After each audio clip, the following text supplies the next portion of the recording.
Thank you for logging on to the Voice Sports Network for this broadcast of high school sports. We encourage you to go to the games and support your area teams. We know you have a choice, and thank you for choosing us.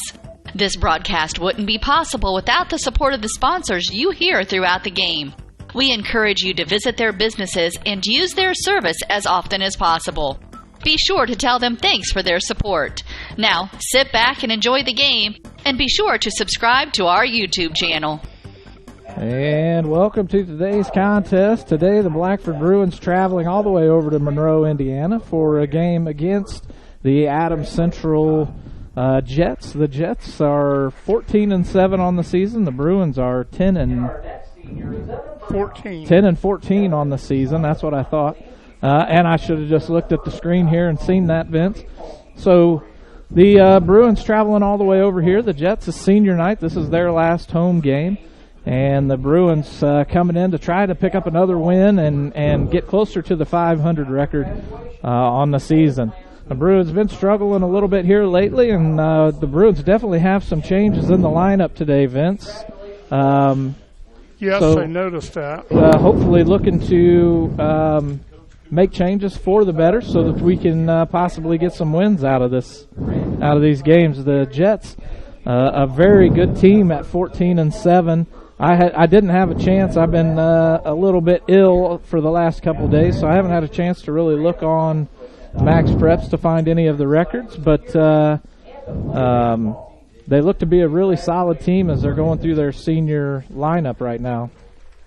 Yes. Go ahead, Vince. Keep going. Thank you.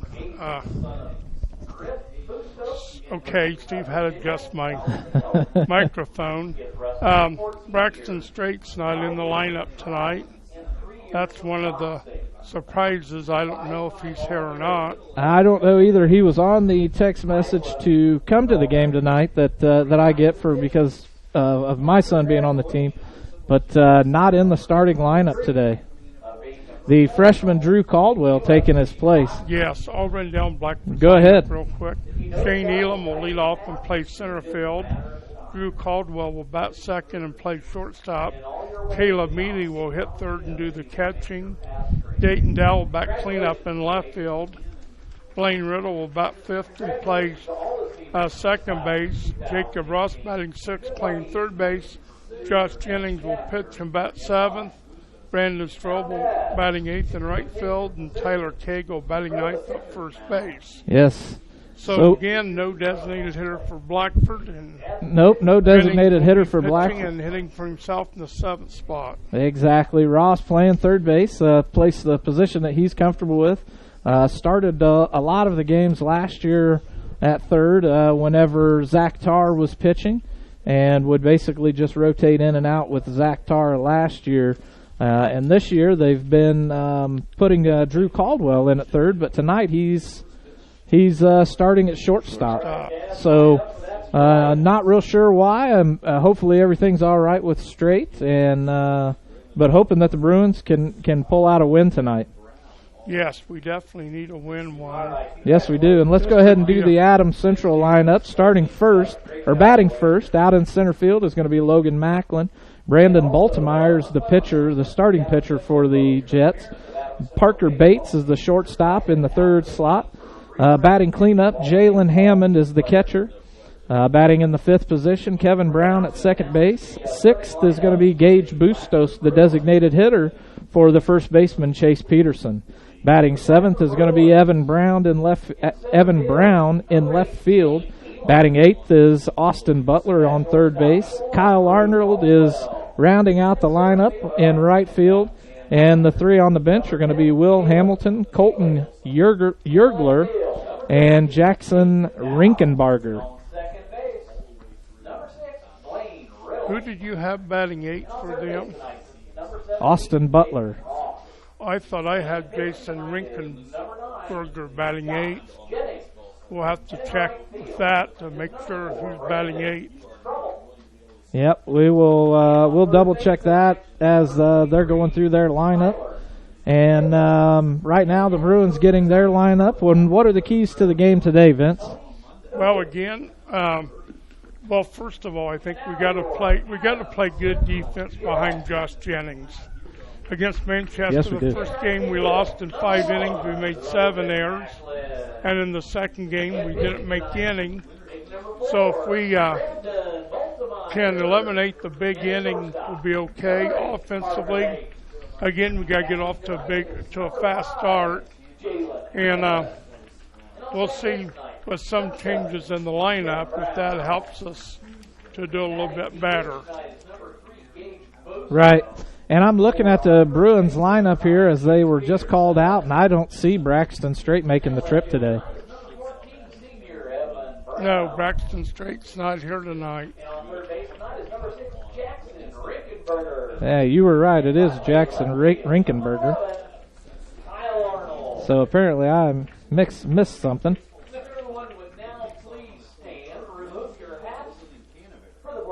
So as the national anthem gets playing, let's go ahead and go to a quick break, Vince. While filling your car's fuel tank at Food and Fuel Marathon, fill your body's fuel tank too. Monday through Friday, grab a chicken or tenderloin sandwich, or how about a burger and potato wedges, or onion chips, mozzarella cheese sticks, and Bosco breadsticks. If biscuits and gravy are your thing, they're available every Monday through Saturday morning until they're gone. And you'll have to grab a Poppy's Extreme donut or two, available daily. Food and Fuel Marathon, 1621 North Walnut Street, Hartford City. Open Monday through Friday, 4:30 a.m. to 11 p.m. Saturday, 6 a.m. to 11 p.m. and Sunday, 6 a.m. to 10:30 p.m. Food and Fuel Marathon, fueling your vehicle and you.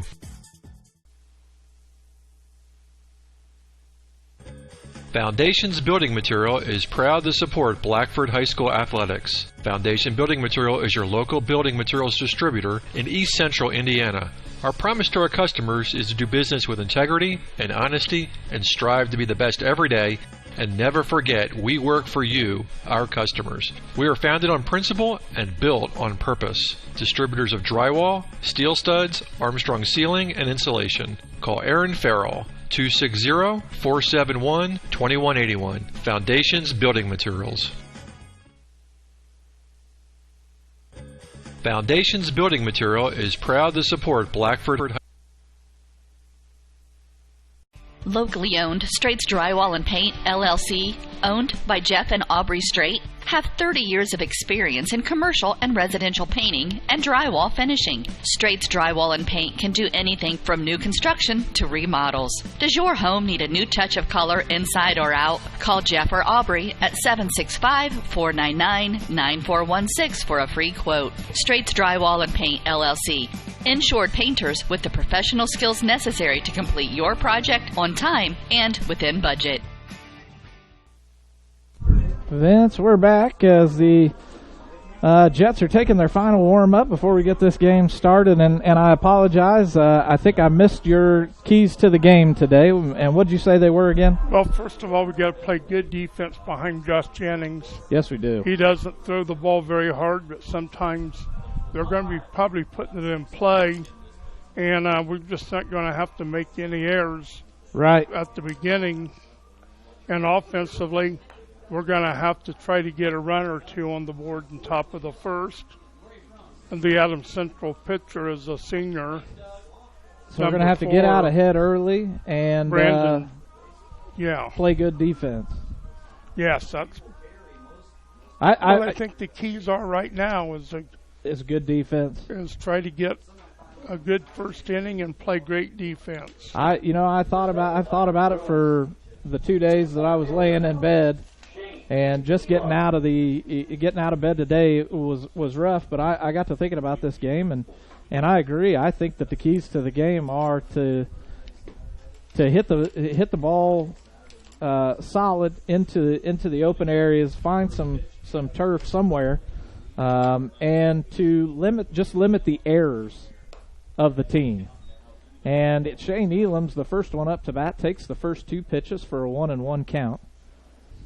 And the pitcher for Adams Central again is Brandon Boltemeyer, and he throws a breaking ball that breaks right down into the strike zone, and now Elam with a 1-2 count. I had the game starting at 5:13, Steve. 5:13 official starting time. All right, Baltimore, a right-handed pitcher, and Elam drives one deep into left field, but it's going to go foul. Still holding with that 1-2 count.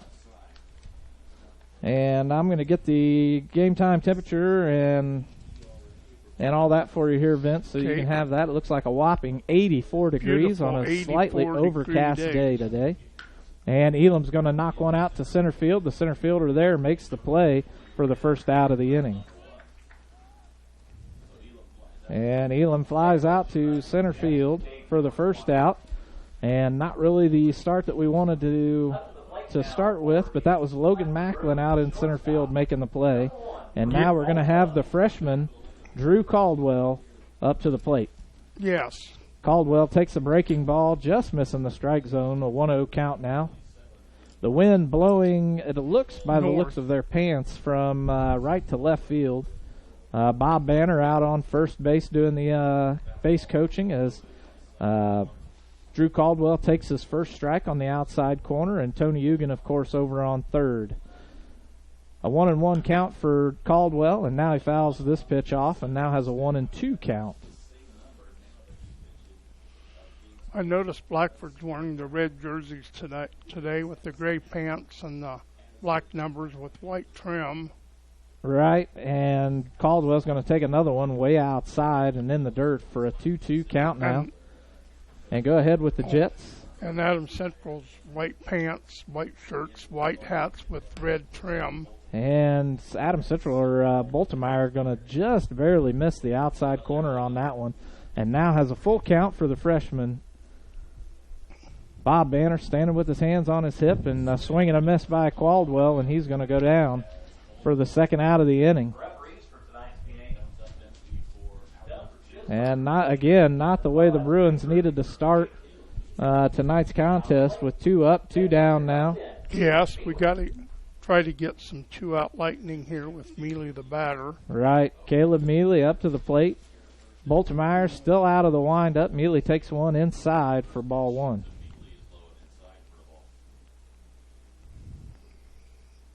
A 1-0 count now for Mealy, 2 outs as Bob Banner, he's the only one I can see standing out with his arms crossed, and Baltimore throws one way outside for ball 2. A 2-0 count. It looks like Dayton Dow getting warmed up in the batter's box, and Mealy takes one on the high and outside corner for strike 1. That was a nice pitch. A nice pitch by Baltimore. And Mealy's going to foul that one off, and now a 2-2 count for the sophomore catcher. And the girls tonight playing over at Marion. And probably have a few of them listening into the game tonight as they have...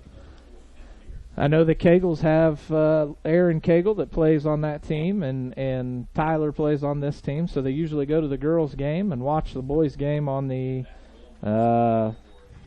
internet as Caleb Mealy takes his ball 4 walk. Yes, a good at-bat for Caleb Mealy. Yes, Caleb Mealy went up in the count 2-0, then went down in the count 2-2, got the third and fourth pitched balls to get the walk. And that's going to bring up the left-handed cleanup batter, Dayton Dow. And Dow's going to swing at the first pitch and fouls it off. An 0-1 count now. It goes out over behind the home field dugout, which is down the third base line. The visitors, of course, on the first base line. Caleb Mealy out on first. And Dayton Dow still at the plate with an 0-1 count. Mealy takes off, and that pitch is going to be inside. The catcher unable to handle it. Mealy's going to be safe at second. As that brings the count now to 1-1. Yes, a nice jump by Mealy to steal second. And now Baltimore out of the stretch, delivers the pitch, and Dow's going to foul that one off again. Now a 1-2 count for the senior.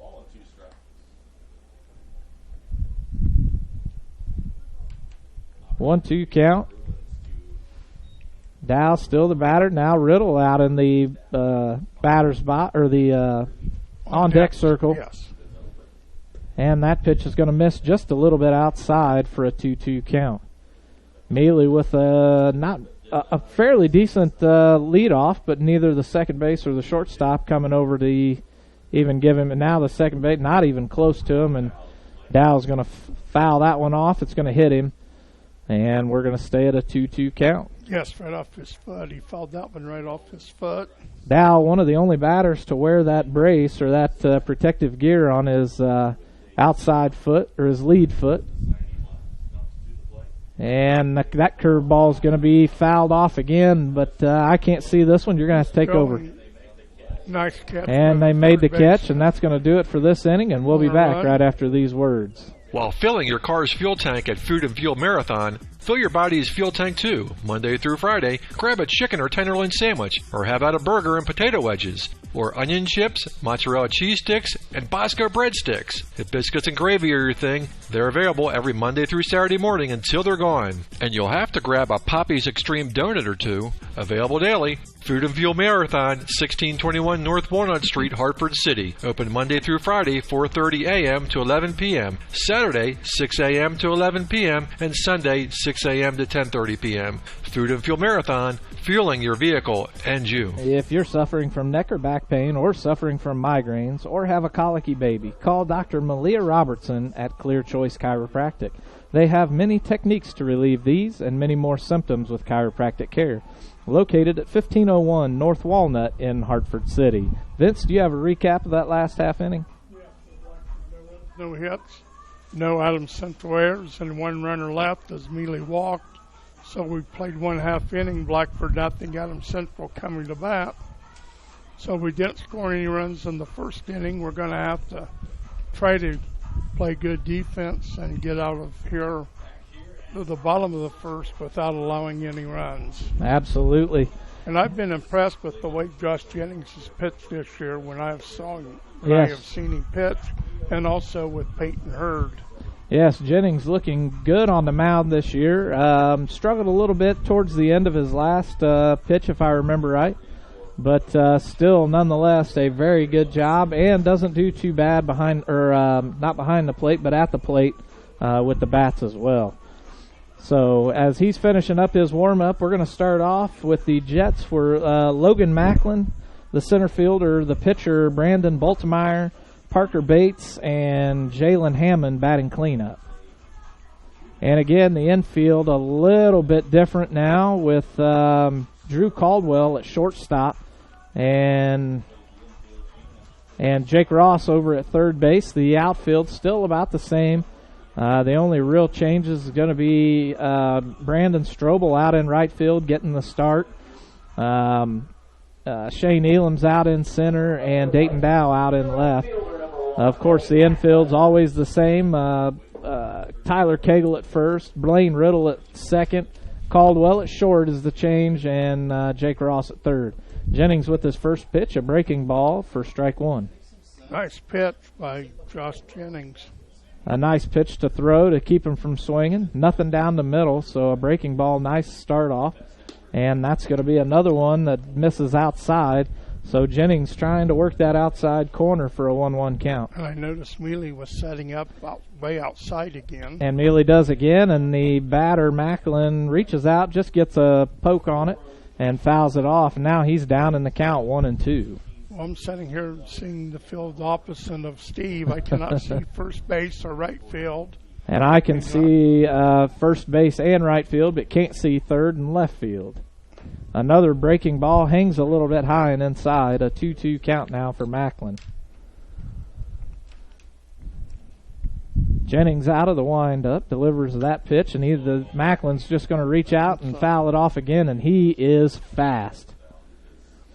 I don't know if you saw the speed on him as he ran. He ran once he made contact, and I would say he was every bit of 2/3 of the way by the time our players got to it.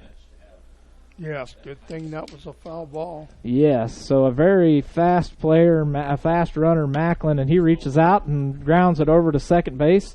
And Riddle with the throw to Cagle, and that's going to be the first out of the inning. A nice play by the infield to get that first out.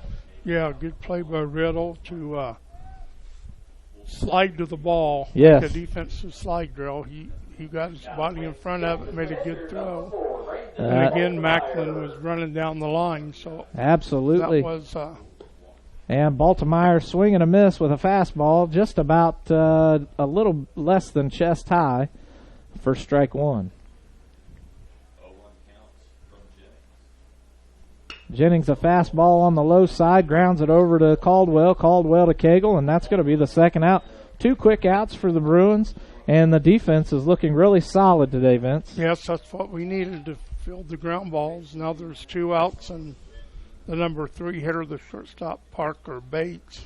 That's right. Bates is the shortstop for the Jets, wearing all white with red socks and these bright orange cleats, and Jennings finds that outside corner again for strike one.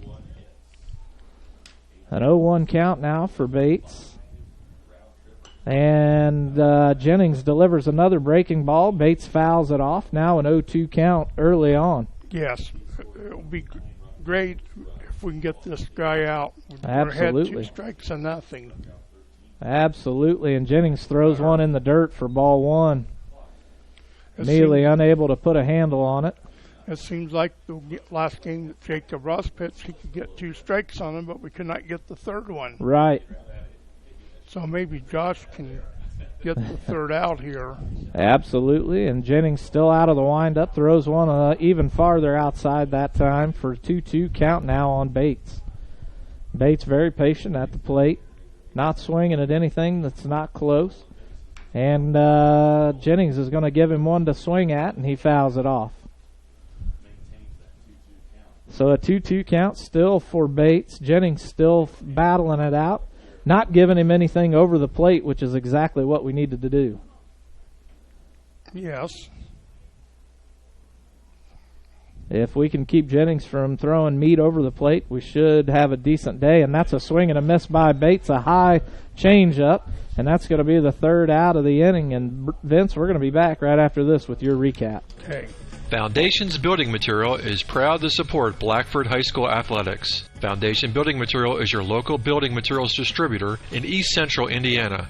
Our promise to our customers is to do business with integrity and honesty and strive to be the best every day. And never forget, we work for you, our customers. We are founded on principle and built on purpose. Distributors of drywall, steel studs, Armstrong ceiling, and insulation. Call Aaron Farrell, 260-471-2181. Foundations Building Materials. The Voice of Blackford County Community Newspaper is your local newspaper with local news about local people. Pick your copy up at multiple locations in Hartford City and Montpelier. Published every Tuesday with yearly subscriptions available. The Voice of Blackford County Community Newspaper. Call Danny at 765-251-4903. Vince, what do you have for us? Well, in the inning, Adams Central goes down in order. The last batter, that was out was a strikeout for Josh Jennings. So yes, if we nice can get a pitch strikeout too. in the inning, we'll be all right. Absolutely, that's what you said against time Madison Grant, was if we could get a strikeout in an inning, we'd be in good shape. So the Bruins hold the Jets 3 up, 3 down, and we're going to start the inning off with Riddle, Ross, and Jennings. Yes, so we're scoreless after 1 inning. The only base runner so far, Caleb Mealy with a walk. That's right, and Baltimore with the pitch right down the middle, and Riddle's going to foul it off for an 0-1 count. Beautiful day here again, 84 degrees at game time, and a nice looking field, really a nice field. A very green field here in Monroe, Indiana. Another breaking ball, and Riddle's going to get a piece of it. Now he's down 0-2 in the count. And the other thing that I noticed here is the skies, just a little bit of an overcast, but enough to keep the sun shining through. And Baltimore puts one in the dirt and outside. The catcher reaches over to get in front of it, but it bounces behind him. Nobody on base, so not a big deal, but still a 1-2 count now for the senior, Blaine Riddle. And he's got his front foot way at the left corner of the batter's box. Right, and Baltimore throws another one in the dirt and outside. Now a 2-2 count for the senior. And Riddle swinging a miss on that outside pitch, and he goes down for the first out. And that's going to bring up another senior, Jake Ross. And for Brandon Boltemeyer, that was his second strikeout. So he's got 2 strikeouts here. And there comes third baseman Jacob Ross. Right. And the one thing I noticed about Boltemeyer is he's not necessarily throwing with much velocity, but his pitch placement is just about where he wants it. With pitches and absolutely, and he throws that breaking ball. It starts off at Ross's head and breaks right down into the strike zone. And for the first strike, and now he just gets a fastball right down the middle, a swing and a miss by Ross. Now he's down 0-2 in the count. And I'm noticing that the catcher for Adams Central is setting way up on the outside half part of the plate. And Ross reaches out and touches one, gets it to the second baseman, tries to beat it out. It looks like he slowed down before he got there, and he's out. A 4-3 out by the Jets puts the Bruins now with 2 outs, and the sophomore Josh Jennings up to the plate with Brandon Strobel on deck. That was a nice play with second baseman Kevin Brown to Chase Peterson, and now here's the pitcher Josh Jennings batting 7th today. Boltemeyer misses the strike zone on that outside corner for a 1-0 count. Blackford does not have a designated hitter. No, we don't. And that one's again on the outside, but misses, so a 2-0 count now for Josh Jennings. Boltemeyer out of the windup, delivers that pitch right down the middle, and Jennings is going to put one up the middle and out into center field for a single. That's the first hit of the game. The first hit of the game by the sophomore Josh Jennings out into center field. And now we're going to have another sophomore, Brandon Strobel, up to the plate. And Brandon Strobel's been really looking good this year at the plate as well. Yes, he had some pretty key hits, I thought, in some of the games. And I'm sorry, Vince, but Peyton Hurd is going to pull running duties for Josh Jennings. So Peyton Hurd will be running. Hurd with not much of a lead off, and Strobel's going to hit one down the third base line, but it goes foul for an 0-1 count. Hurd did not look like he was going to steal on that one, Vince, which is sometimes unusual for Coach Ugan. He usually likes to steal early and steal often. Yes. But Hurd with not much of a lead off. 2 outs, so. Yeah, inching it out there, and he's going back as Boltemeyer throws him back with the pickoff move. So Strobel with an 0-1 count. Hurd still out on first, and Tyler Cagle on deck looking to round out the batting lineup. And Strobel's going to hit a high fly. The catcher's coming back, and right in front of us makes the third out, and that's going to do it for this inning. And let's go to a break, and we'll be back after this.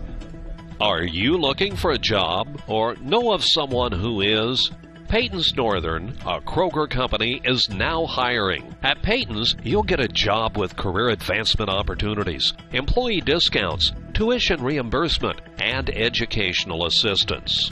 A successful applicant will need to be 18 years of age, have the ability to work weekends, holidays, and overtime, can operate motorized equipment, complete strength and endurance testing, pass a pre-employment and background screens, work 10-hour shifts, and lift 55 pounds. At Peyton's, we offer matching 401k retirement savings, paid incentive days, personal and vacation days, and you'll receive Kroger benefits after 60 days. All qualified applicants are encouraged to apply for this opportunity online at jobs.kroger.com. Click on Logistics and Distribution Jobs and search for Bluffton. For questions, call Peyton Staffing Center at 260-827-2108 or 2109. That's jobs.kroger.com. 260-827-2108. Peyton's Northern, now hiring. Vince, you want to go ahead and do a recap of that last inning? Yes.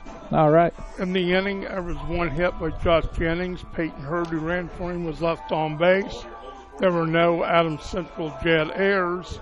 And there was a strikeout by the pitcher, Boltemeyer for his second of the game in 2 innings. All right. And Jennings still out on the mound, and that's going to bring up Jalen Hammond to the plate, and he throws a breaking ball and just misses that strike zone for a 1-0 count. Yes, Adams Central right through the mean of the order, Hammond batting cleanup, Brown fifth, and Jennings with sixth. another breaking ball, just missing on the inside now for a 2-0 count. And Vince, I remember something that you told me several games ago, that usually the person that makes the last out, if they're the first one up to bat, usually starts off the inning with a nice hit. And Hammond is the one who made that last out with a nice catch. And so looking for him to possibly make a nice hit here. And now he's down. He's 2-2 in the count after taking 2 pitches for strikes. I think he was kind of upset that one was called a strike. Well, the first one looked a little bit low, and that one looked a little outside. But being consistent as he's going to ground one over to the shortstop. Caldwell throws over to first. Cagle with the stretch, and that's going to be the first out. Good play by Caldwell playing shortstop. Absolutely. That was a nice play by the Bruins, a nice stretch by the senior Tyler Cagle. And that's going to bring up Kevin Brown, the second baseman. Yes, and Caldwell again, back on the left side of the infield as he played second base against Manchester one game anyway. And another breaking ball by Jennings hits the strike zone on the outside, so an 0-1 count now for Brown. Looks like Josh Jennings is settling down. That is. And Jennings with a fastball misses on the outside, a 1-1 count now. Jennings still pitching out of the windup. Delivers another fastball on the outside corner, and Jennings is working that outside corner for a 2-1 count. They're going to keep calling them out there. Or, I'm sorry, a 1-2 count, isn't it? I would imagine they're still going to try to go out there. Yep, and Mealy lining up outside, and that breaking ball just misses on the inside for a 2-2 count now. Yes, Mealy was setting up outside corner, and the ball was kind of inside, so. And Jennings, and that one just off of the glove of Jake Ross, and it's going to make its way out into left field. Dayton Dow fields it, and Brown's going to get the first base hit of the day for the Jets. Yes, that has to be a base hit. That was a nice hard hit ball, and just off the tip of the glove of Jake Ross. So the first hit of the game for the Jets, and now we're going to have the left-handed batter, Gage Bustos, the designated hitter, at the plate. Bustos batting left-handed. And that pitch was way outside. Mealy looking down at the runner on first base, Kevin Brown. And the batter did square the bunt. Looked like he was going to bunt. The ball was outside. Mealy came up, ready to throw the runner out if he was trying to go to second, which he wasn't. I didn't see the square up. He wasn't off too far off first base to throw behind the runner. Right, and now we've got a quick mound visit by Coach Tony Ugan to go out there and talk maybe some strategy with his infield. With this whole infield was in on the pitcher's mound. Absolutely, and now that again a quick mound visit by Coach Ugan as he starts heading back, and so do the infielders. Well, I did see the batter show bunt, so. Okay, we'll have to watch that again. I think I was watching the runner that time. And Jennings out of the stretch, checking Brown, and this one's going to be hit up to the shortstop, and Drew Caldwell's going to try turning two, but I believe Brown got in Riddle's way, or Riddle slipped his back foot, and Brown's going to be out at second for the second out of the inning, but Gage Bustos, with the fielder's choice, makes it to first. Yes, a good play by Caldwell. He was down on one knee and fielded the ball. Yeah, the ball looked like it took a hop that took it back away from the direction he was going, and this one looks like it's going to be fouled off out of play. The Bruins with 2 outs on the Jets now, and an 0-1 count for Evan Brown, the left fielder. Brown, another left-handed batter for the Jets. And Brown rips one to center field, and Shane Elam's going to be there. Called it off way early, but able to get over there to make the play, and that's going to do it for the second inning, and we'll be back with the top of the third after these words. Locally owned, Straight's Drywall and Paint, LLC, owned by Jeff and Aubrey Straight, have 30 years of experience in commercial and residential painting and drywall finishing. Straits Drywall and Paint can do anything from new construction to remodels. Does your home need a new touch of color inside or out? Call Jeff or Aubrey at 765-499-9416 for a free quote. Straits Drywall and Paint, LLC. Insured painters with the professional skills necessary to complete your project on time and within budget. Foundations Building Material is your local building materials distributor in East Central Indiana for drywall, steel studs, and Armstrong ceiling and insulation. Founded on principle and built on purpose. Contact Aaron Farrell at 260-471-2181. Vince, do you have a recap for us? Yes, Kevin Brown got the first hit of the game for Adams Central, a single off of the third baseman's glove, and after a fielder's choice, a good play by Caldwell forced him at second. Kevin Brown then fluffed to the center fielder, Shane Elam. So we played 2 innings and were scoreless, each team with 1 hit and 1 runner left. That's right. And the Jets have 2 runners left in their lineup. That's right, 2 left. They're at 8 and 9, and the Bruins are now at 9 with Tyler Cagle. Tyler Cagle gets ahead of that one just a little bit early, but enough to foul it off, and now he has an 0-1 count. As Shane Elam sitting in the on-deck circle, taking his practice swings. And Baltimore with a breaking ball breaks a little bit too low and in the dirt for a 1-1 count. As you said, coming in, Adams Central 14-7 on the year, so.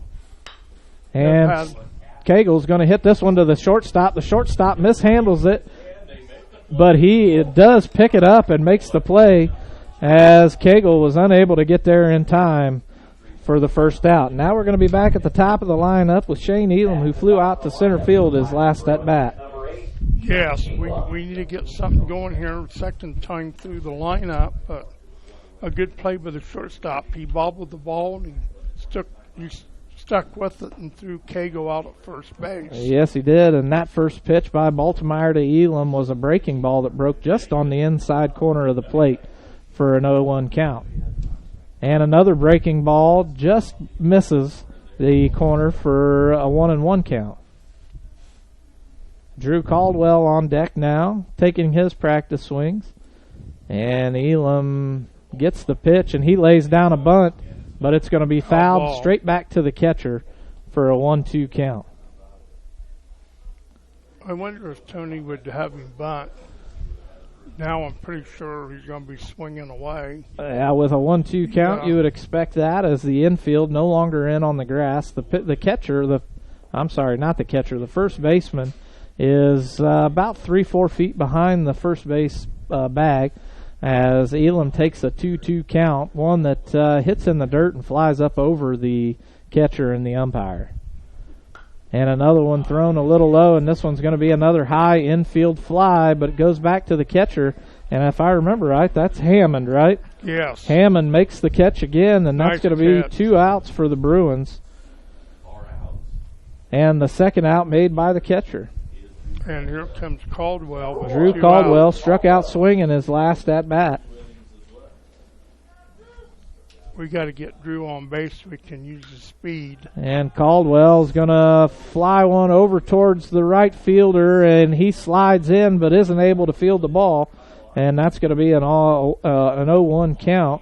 And the right fielder, Kyle Arnold, with a nice attempt to catch the ball. He was on a dead sprint over there and slid into the grass right as the ball was falling down, but it looked like it was about 6 inches away from his glove. Yes, I couldn't see it. It's in my blind spot. And Caldwell's going to take an 0-2 count with that breaking ball that hits the inside corner. Nice pitch. Caldwell down in the count again, 0-2. And the pitcher Baltimore throws one in the dirt. And now a 1-2 count for the freshman. Baltimore still out of the windup, and he delivers that one right in the strike zone for strike 3. And Caldwell goes down looking this time. And with that, we're going to be right back after this word. The Voice of Blackford County Community Newspaper is your hometown newspaper with a staff that takes great pride in covering local community events in Hartford City and Montpelier. Available at newsstands in Hartford City at Needler's Fresh Market, Food and Fuel, John's Service Station, Northside Florist, and in Montpelier at Koffels Family Market, Carrie's Restaurant, and Charlie's Sunoco, with more locations coming soon. The Voice of Blackford County is published every Tuesday with a cost of only $1 or a yearly subscription for $35. You'll find school-related events, obituaries, public records info, church news, community calendar, and so much more. Contact Danny at 765-251-4903 or Ann at 765-330-4842. The Voice of Blackford County Community Newspaper. Local news about local people. Well, Vince, the Bruins again 3 up, 3 down, and still struggling at the plate here as Caldwell takes the third strike looking for the third out of the inning. Yes, and for Brandon Baltimore, that was his second strikeout of Drew Caldwell, the third of the game. Right. So Blackford goes down in order, and we go to the bottom of the third after 2.5 innings. Blackford nothing, Adams Central nothing. Absolutely, and the only Adams thing Central, will be up in the third inning, 8-9-1. Jason Rinkenberger, Kyle Arnold, and the leadoff batter, Logan. And the only thing helping the Bruins out today is the defense. One of the keys to the game that we said was that they had to play a good, flawless defense, and that one's going to be fouled off by Rinkenberger. Yes, it looks like Blackford's getting set defensively, and then they're doing that little creep that I call it when the pitcher's ready to pitch. Creeping they're in. Down defense, and they're creeping in to the batter. And a breaking ball is going to be grounded over to Jake Ross. Jake Ross sets, makes the throw to Cagle, and then that's going to be the first out of this half inning. Nice play with Jake Ross. A very nice play. He waited on the ball to get to him, waited for it to take a bounce, and then took his time making the throw. A nice throw to Cagle. Cagle didn't have to come off the bag any to get the out, and that's going to bring up the right fielder, Kyle Arnold, who almost had a great catch out in right field. Yes, he hit that ball hard down the third base coach foul, but that ball was hit hard. And he has an 0-1 count with 1 out on the half inning, and that pitch is just going to miss on the outside corner as he is another left-handed batter for the Jets. A 1-1 count now with 1 out. Still scoreless here in the bottom of the third inning, and he checks his swing, and the umpire is going to call it a strike. A 1-2 count now on the left-handed Arnold. Said he went. That was close to hitting the batter. And Jennings misses high and outside. A good place to miss on that pitch. A 1-2 count, now 2-2 for Arnold. Jennings out of the windup still, and a breaking ball, and Arnold's going to get just enough of it to foul it off to stay at the 2-2 count. For being the number 9 batter, looks like he's going to be kind of a tough out to get. He's fouled off 2 pitches. Right. And Jennings with the pitch, a swing and a miss, and he's going to go down for the second out of the inning. That was a good battle between the batter Arnold and the pitcher Josh Jennings, and Josh Jennings a strikeout, his second of the game. And now the Jets with back at the top of their line off with the leadoff, Logan Macklin with 2 outs, no score here in the top of the third, bottom of the third. And Macklin grounded out to Riddle the first. And Macklin's going to hit a high fly ball. It looks like Riddle's over there and makes the play, and that's going to do it for the third inning. And Vince, we're still scoreless going into the top of the fourth, and we'll be back after this.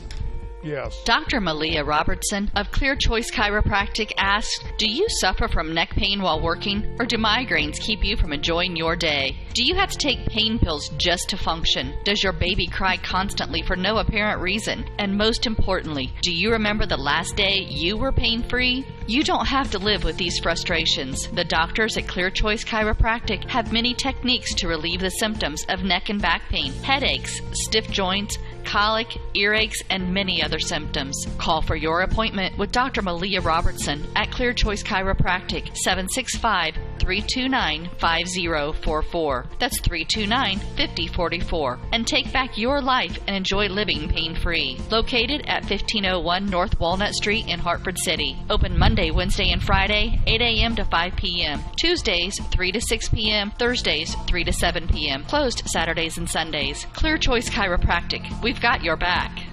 And we're back, Vince. We're still scoreless here in the top of the fourth inning, and the Bruins hold true. The only thing keeping us is defense. Yes. Playing a strong defensive game on both sides of the ball. Yes. In the inning for Adams Central, they go down in order. A strikeout for Josh Jennings, his second in 3 innings. Adams Central, no runs, a hit, and they have left 1 runner. And Blackford, no runs, 1 hit. They have left 2 runners. So we go to the 4th inning.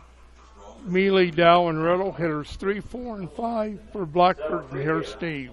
All right, Vince, and we're going to be up with, it looks like Caleb Mealy up to the plate after Drew Caldwell struck out looking his last at-bat.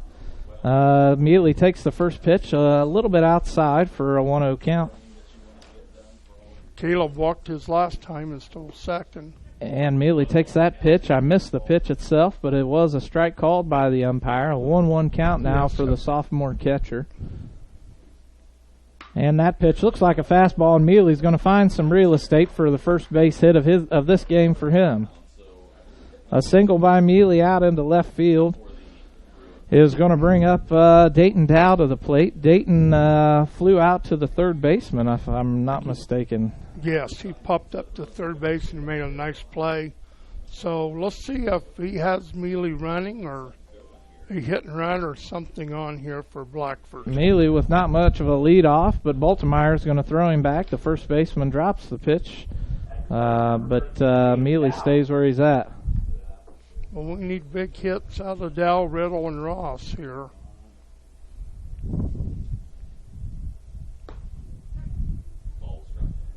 And that pitch called strike, and 0-1 count now for Dayton Dow.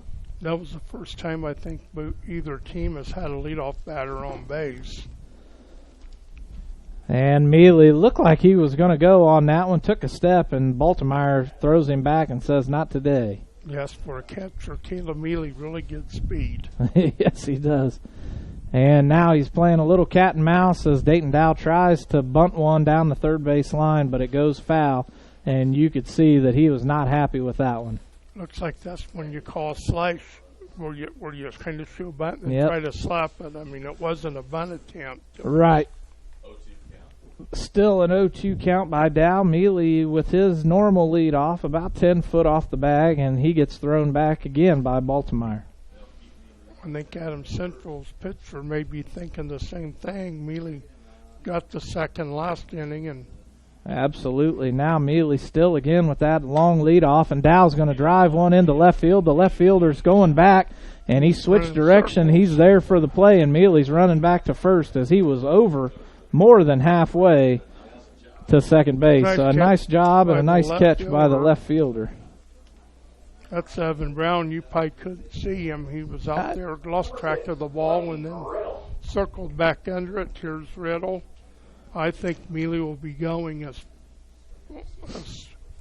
on maybe the first pitch here. And Riddle struck out swing in his last at-bat in the top of the second inning, and Baltimore throws that one a breaking ball in the dirt outside for a 1-0 count. No, Mealy was standing first base. Yeah, it doesn't look like Mealy has any intentions of going. He just may be playing a little cat and mouse trying to get into Baltimore's head. Baltimore out of the stretch, and Riddle's going to ground one over to the third baseman and get caught in a double play, and that's going to be the end of this half inning. And Vince, we'll just go to a break here and hear from our sponsors. We'll come back with that recap. While filling your car's fuel tank at Food and Fuel Marathon, Fill your body's fuel tank too. Monday through Friday, grab a chicken or tenderloin sandwich, or have out a burger and potato wedges, or onion chips, mozzarella cheese sticks, and Bosco breadsticks. If biscuits and gravy are your thing, they're available every Monday through Saturday morning until they're gone. And you'll have to grab a Poppy's Extreme donut or two. Available daily. Food and Fuel Marathon, 1621 North Walnut Street, Hartford City. Open Monday through Friday, 4:30 a.m. to 11 p.m. Saturday, 6 a.m. to 11 p.m. and Sunday, 6 a.m. to 10:30 p.m.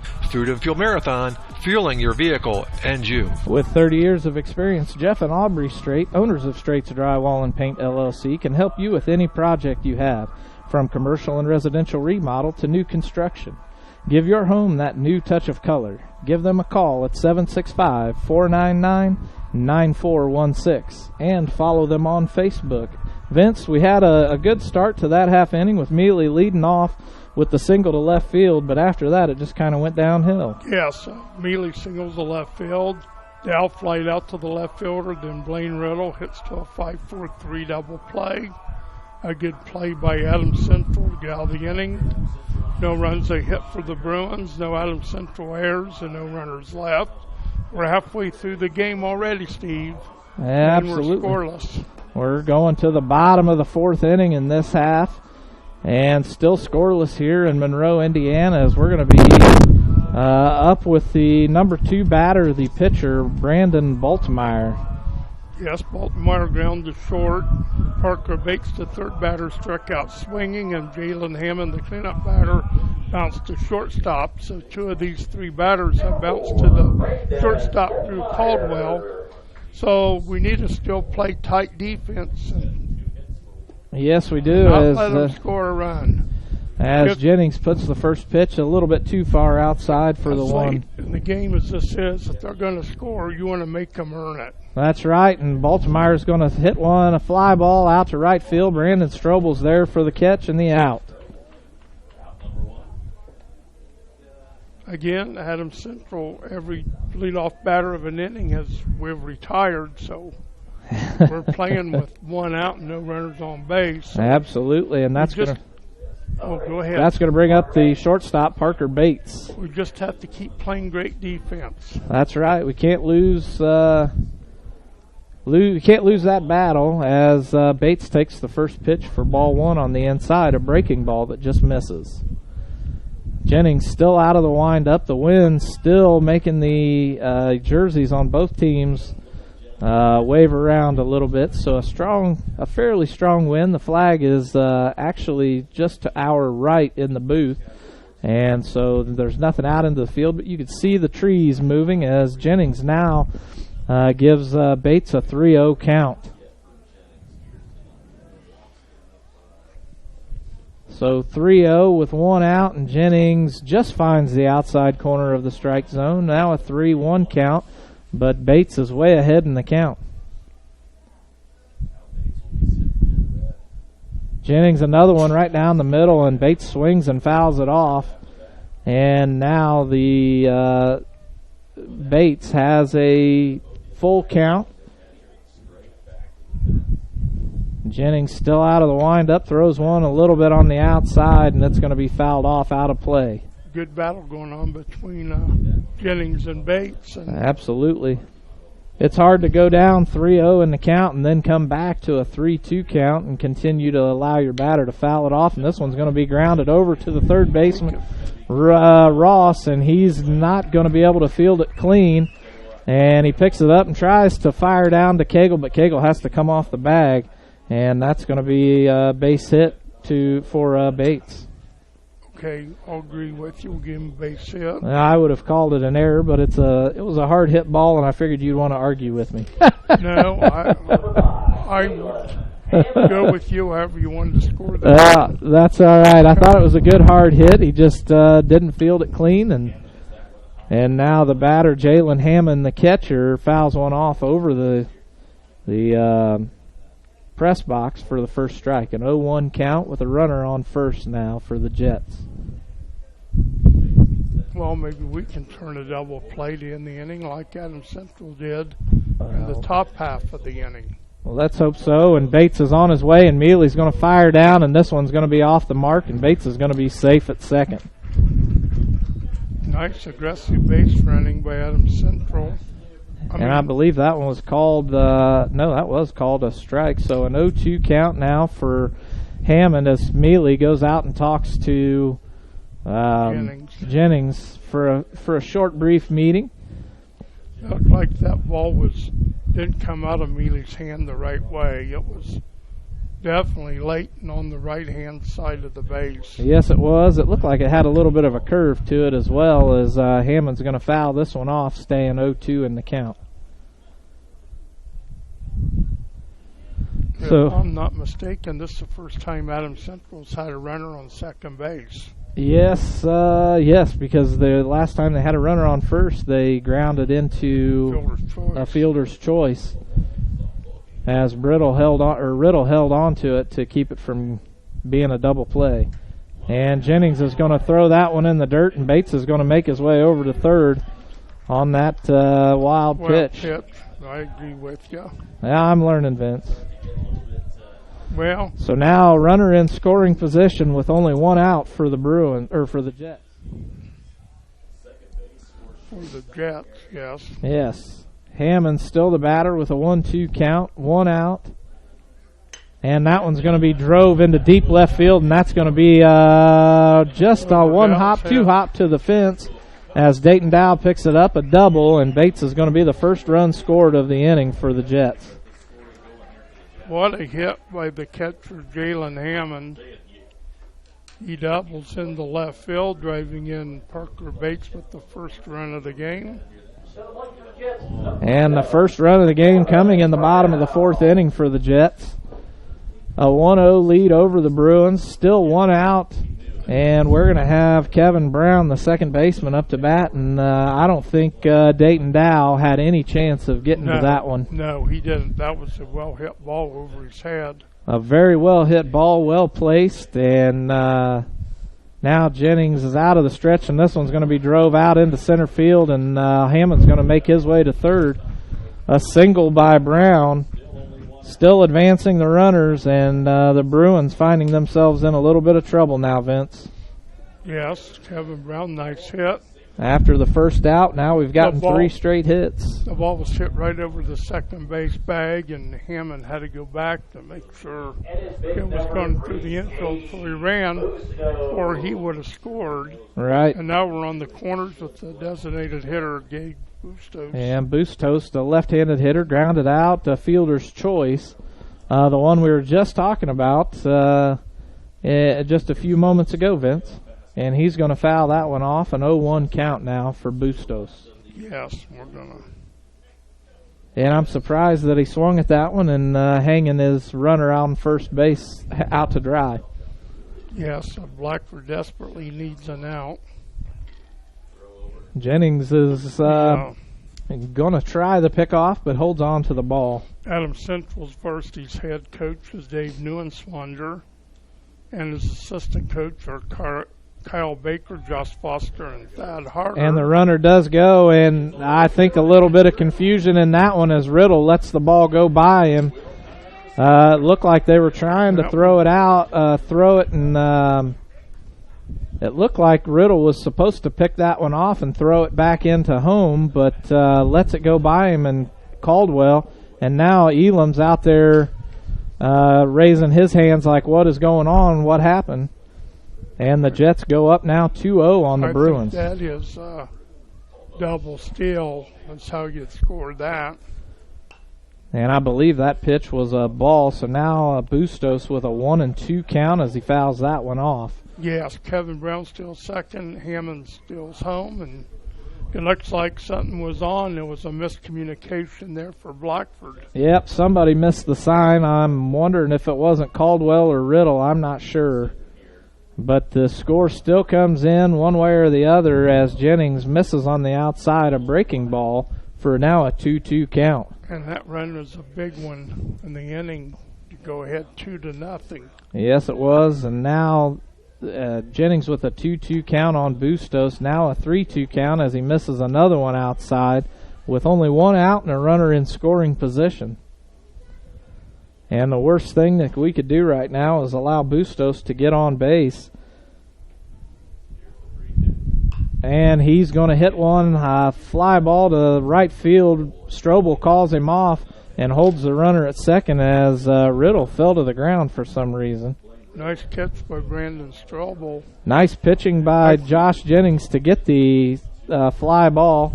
A pitch that was thrown a little bit high, and Bustos gets under it and puts it out into right field to get the second out of the inning. I think Strobel's going to make the catch, and Lane went back, and he did the right thing, get out of the way when the outfielder calls the ball. Right.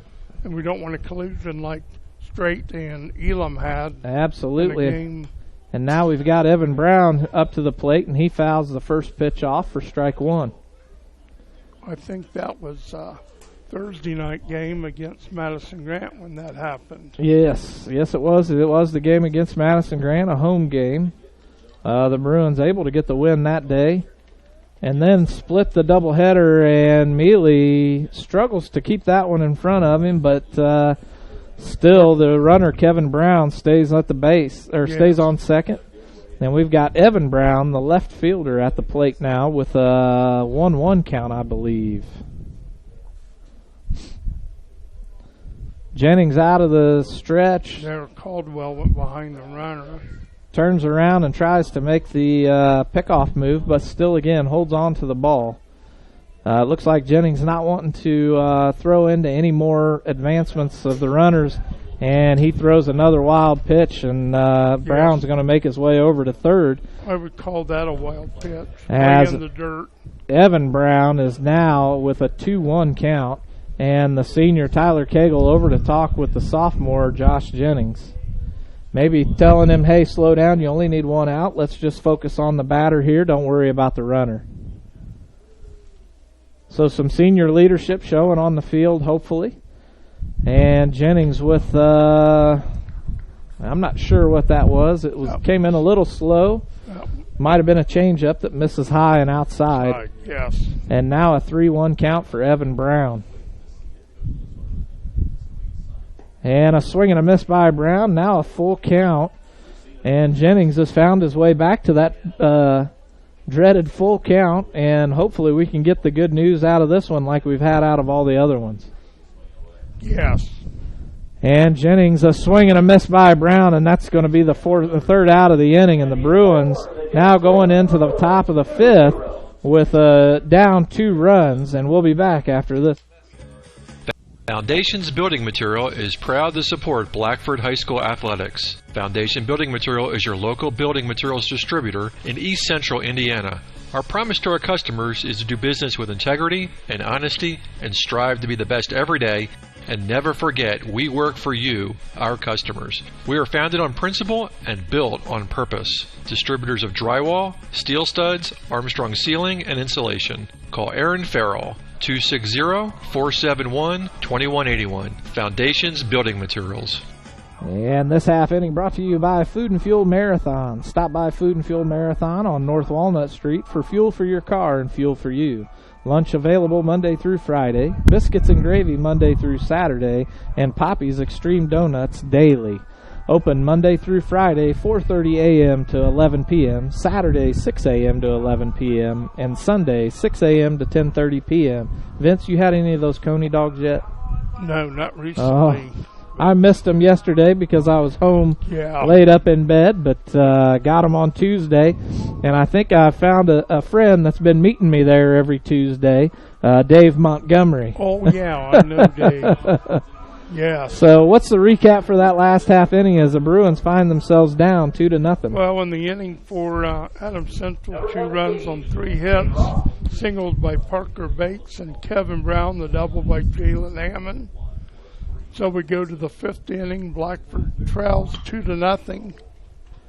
And Ross, who was jogging to first, now finds himself rounding first, going to second as the right fielder was unable to handle it. Ross slides into second, and that's going to be a base hit for the Bruins.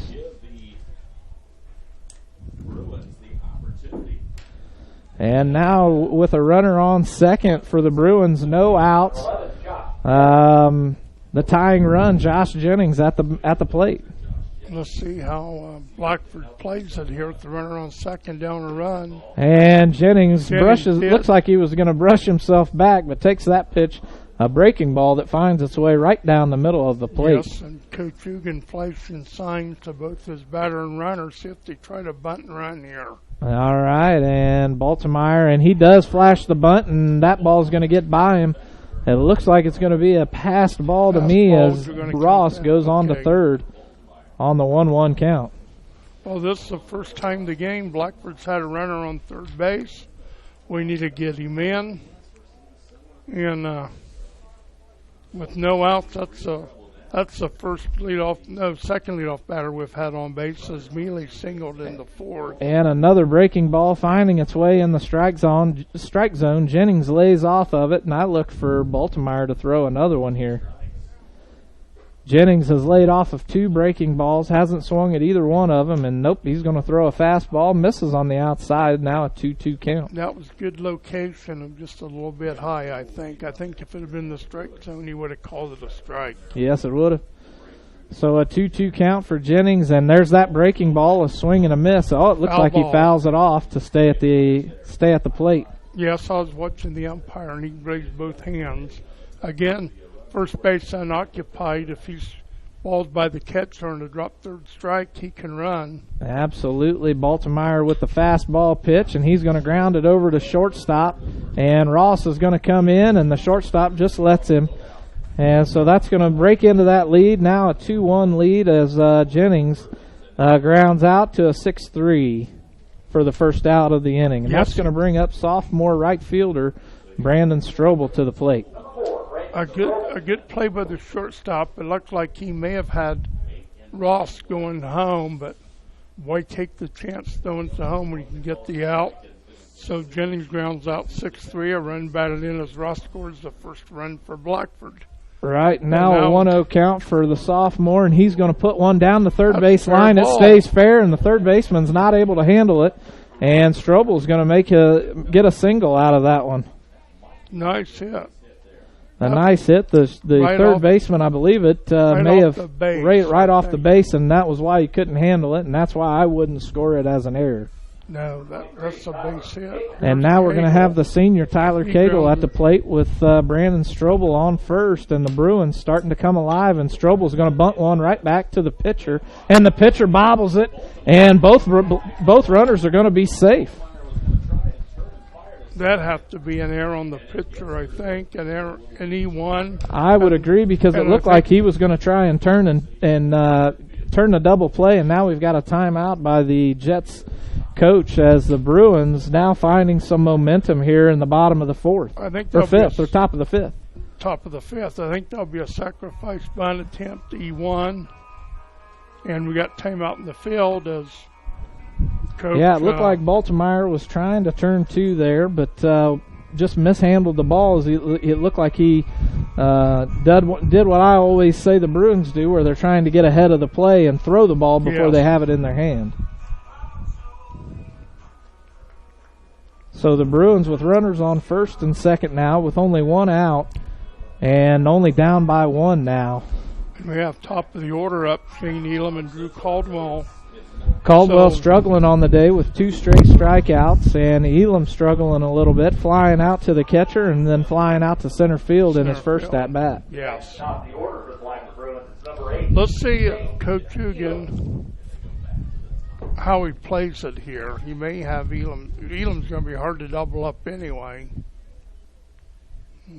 And he does put a bunt right back to the pitcher. The pitcher is going to just turn and fire to first, and that's going to put runners on second and third with Elam, the second out of the inning, and the sacrifice bunt. Yes, that time the pitcher fielded the bunt. No hesitation. He was going to first base. And so now, a nice bunt by Shane Elam, and here's Drew Caldwell. And now the freshman Drew Caldwell with runners on second and third and 2 outs. If he could find some real estate, the Bruins might score 2, and we're going to score on this pass ball and tie the game up as Brandon Strobel comes in and scores, and Tyler Cagle now on third. Yes, that was a pass ball. Strobel scores. We needed that run. And now Caldwell with a 1-0 count, and runners on third is Tyler Cagle. And we've had Coach Hugan bunt here before with 2 outs. And that pitch hits the outside and high corner for the strike zone. Now a 1-1 count for the freshman. And he's going to call a quick timeout and go down and talk to Coach Hugan out on third base. The Bruins finding themselves now tying the game up at 2 in the top of the 5th inning. Yes. That was a great job for Blackford to tie the game up. And just since we had a little bit of a break, the girls are down 3-2 at Marion. And that pitch is going to miss a little high and outside again. Now a 2-1 count for Caldwell. What inning is the girls' game in? I don't know. You don't know? Just Marion's ahead 3-2. Yep, okay. Marion's ahead 3-2. And a check swing on the outside corner by Caldwell, a 2-2 count. Okay, we got to have Drew make contact. Hopefully he can make contact. If it's in there, make him field and throw the ball anyway. And Caldwell's going to fly one. The first baseman runs over, but I think he hits the fence, and it's going to be out of play. Yes. Cagle's going back to third, and Caldwell's coming back to the plate. So Caldwell still with the 2-2 count. Tyler Cagle's still out on third, and we need to not allow him to be left on. We need him to score. When you get a runner like that in scoring position, and a swing and a miss by Caldwell, and the catcher is unable to make the catch, and Cagle is going to score, and Caldwell is going to make it to first on the air. I'm not for sure how you score that. Is that a strikeout in an air on the catcher, or a strikeout in a pass ball, or strikeout wild pitch? Yeah, that would be a I would count it as an error on the catcher. Hey, they just came up here and said it's the 5th inning, not the 6th. Yes, we're in the 5th inning. Yeah, I have us in the 5th. And Mealy's going to get a hit out into deep left field, and the Hugan is waving on Caldwell, telling him to go home. And Caldwell's rounding third, going to home, but the throw is going to be way over the head, and Mealy's going to get a double with a triple, with advancing to third on the throw. Yeah, Mealy will get a double and RBI. As Caldwell scores, that run will be unearned. And the Bruins are now taking a 4-2 lead over. Mealy would go to third on the throw. Absolutely. So 2 outs on the Bruins, and Dayton Dow up to the plate, and the Bruins are finding a rhythm here with 2 outs, up 4-2 in the top of the 5th. Dayton Dow's popped to third and flied to left. We need another hit or something to drive Mealy home. Absolutely, and that pitch is going to be a breaking ball that misses on the inside corner. A 1-0 count now for the senior, Dayton Dow. Looks like the catcher's having a hard time catching the pitcher now for some reason. Seems like he's having a hard time with that breaking ball. Yes, and a fastball is going to reach the inside corner of the strike zone. Now a 1-1 count with 2 outs. Mealy on third, Dayton at the plate. The Bruins now with a 4-2 lead in the top of the 5th. And Dow lays off of that one. Again, the catcher unable to field the ball. Nice stop by the catcher, Hammond. Yes, and Mealy stays out on third. Like a hockey goalie that time, and it went scooting to the left. And the runner, Mealy, waiting to run home, but he saw that it was not far enough away from Absolutely, and Dow's going to hit a deep ball out into left center, and the wind playing a little bit of tricks with it, but the left fielder is over there to field the ball and make the catch, and that's going to do it for the top of the 5th inning, and we'll be back with the bottom of the 5th right after this. Are you looking for a job or know of someone who is? Peyton's Northern, a Kroger company, is now hiring. At Peyton's, you'll get a job with career advancement opportunities, employee discounts, tuition reimbursement, and educational assistance.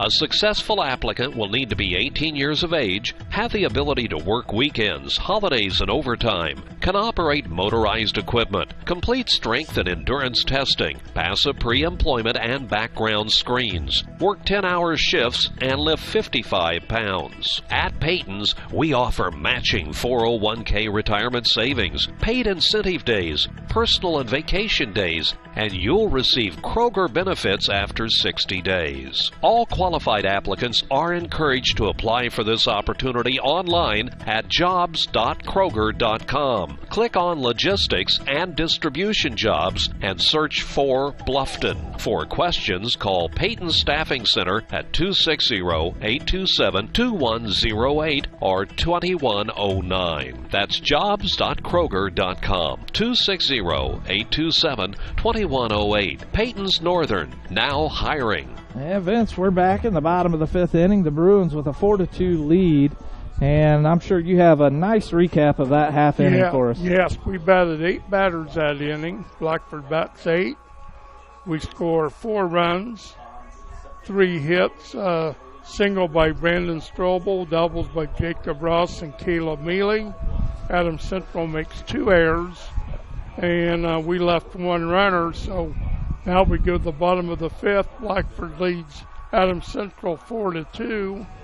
And Adams Central in the 8 and 9 batters on their lineup, Rinkenbarger and Arnold, followed by the leadoff, Macklin. Yes, we got to shut them down here.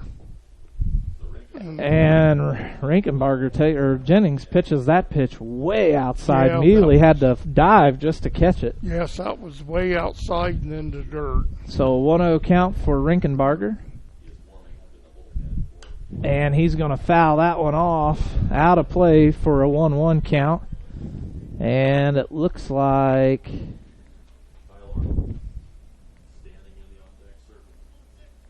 they have Peyton Hurd out there in the bullpen warming up. A 1-1 count for Rinkenbarger. Jennings on the outside, and this one's going to be hit right up the middle. Caldwell tries to dive and keep it in front of him, but it makes its way out into center field for the base hit. Rinkenbarger leads off with a single to center. And now we're at the bottom of the lineup on the button with Kyle Arnold, who struck out swinging his last at bat. Yes, we need to get an out here. See how Adams Central plays, if they're going to bunt.